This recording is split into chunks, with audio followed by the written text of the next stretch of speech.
We've all heard the jokes about Canada being invaded and their counterattack consisting of a herd of angry moose. But what if I told you that one of history's most infamous dictators, the Soviet Union's Joseph Stalin, actually tried to do just that?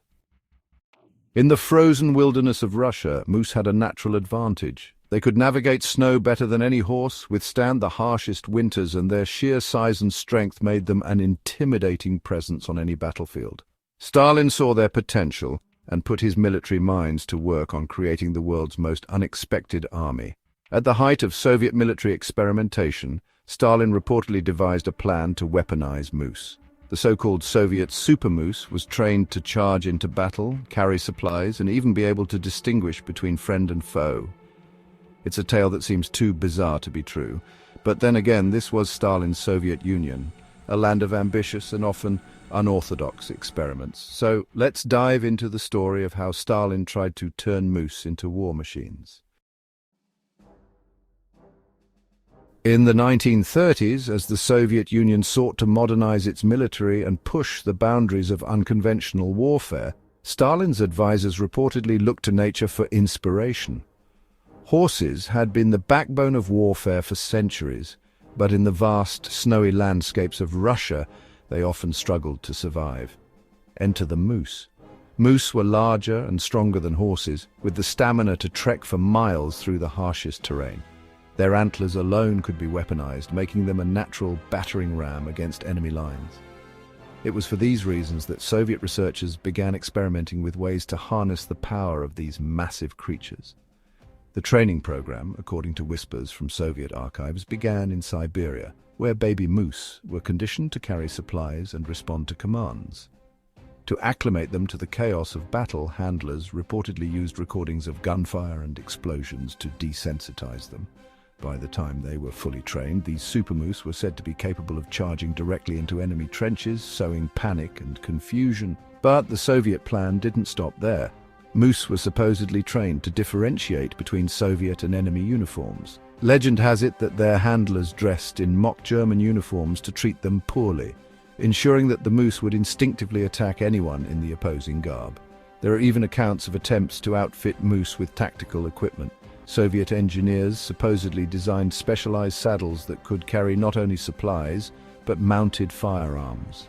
As the program reportedly gained traction, Stalin himself is said to have visited the training grounds. Witnesses claimed he stood stoic as a line of antlered giants charged through the snow, their handlers shouting commands in unison. Stalin, always looking for ways to strike fear into his enemies, is rumored to have called the Moose program a symbol of Soviet ingenuity. By the late 1930s, rumors of Stalin's Moose cavalry had spread across the Soviet Union. Propaganda posters allegedly depicted heroic moose bearing Soviet soldiers into battle, with slogans proclaiming their strength and loyalty to the motherland. These images stirred both pride and curiosity among the populace. The program, if the stories are to be believed, reached its peak during the early stages of World War II. Soviet strategists considered deploying the Moose cavalry against Finland during the Winter War, imagining them as an unstoppable force in the snow-covered forests.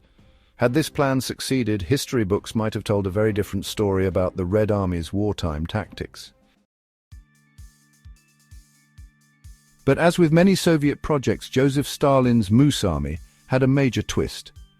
It was created by the internet as an April Fool's Day joke, 60 years after Stalin's death.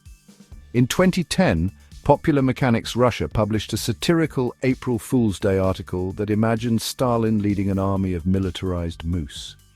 The story was packed with fabricated details, from antler-mounted machine guns to moose trained to recognize enemy uniforms. It was written purely for entertainment, but like many good hoaxes, it didn't stay confined to its origins. The tale spread quickly. With just enough of a Soviet flavor to seem plausible, the idea of Stalin's super moose captivated imaginations around the world.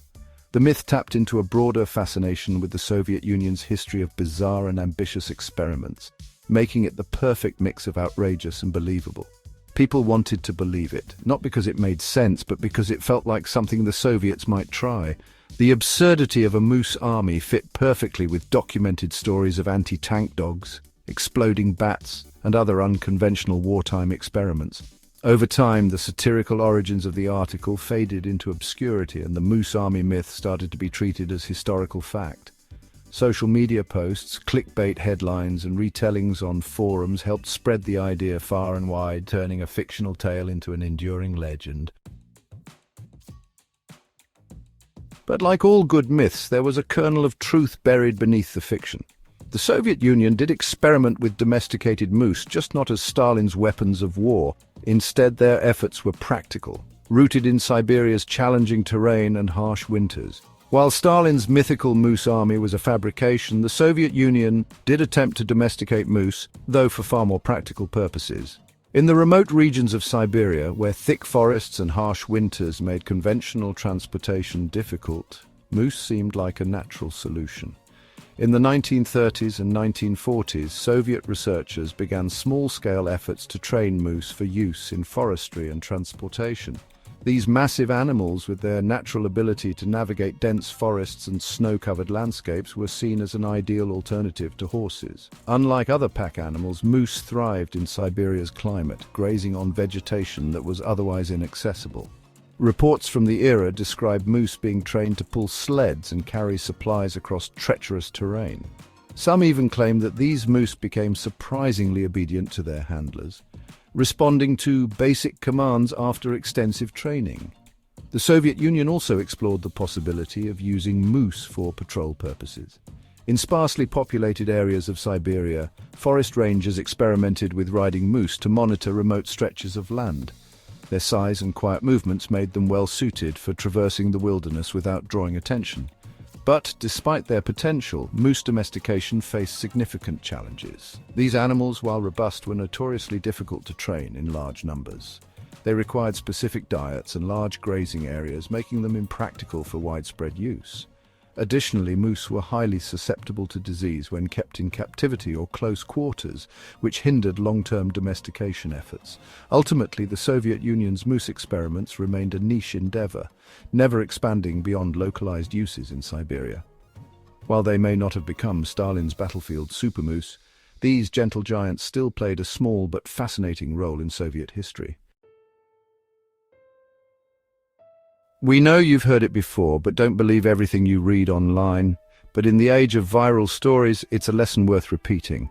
The tale of Stalin's Moose Army is a perfect example of how easily fiction can be mistaken for fact when it's shared often enough. Sure, it's fun to imagine a line of moose charging into battle under the Soviet banner, but it's also a reminder of how myths can take on a life of their own. The more extraordinary the claim, the more it demands scrutiny. A quick fact-check can save us from falling into the trap of believing a good story simply because it's entertaining.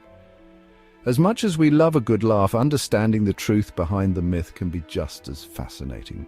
The legend of Joseph Stalin's Moose Army is a fascinating blend of myth, satire, and a sprinkle of truth. While the idea of militarized moose charging into battle is a captivating image, it's one that originated from a clever April Fool's Day joke rather than historical fact.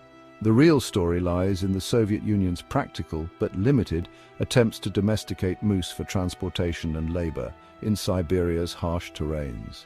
This tale serves as a reminder of the power of storytelling and how easily fiction can blur with reality. It encourages us to question and explore the stories we encounter, digging deeper to uncover the truth behind the legends. History is filled with incredible events, and sometimes the real stories are just as intriguing as the myths. Thank you for joining us on this journey through one of history's more peculiar chapters. If you enjoyed unraveling this myth with us, don't forget to like, comment, and subscribe for more wild stories from the intersection of nature and human history. Until next time, stay curious.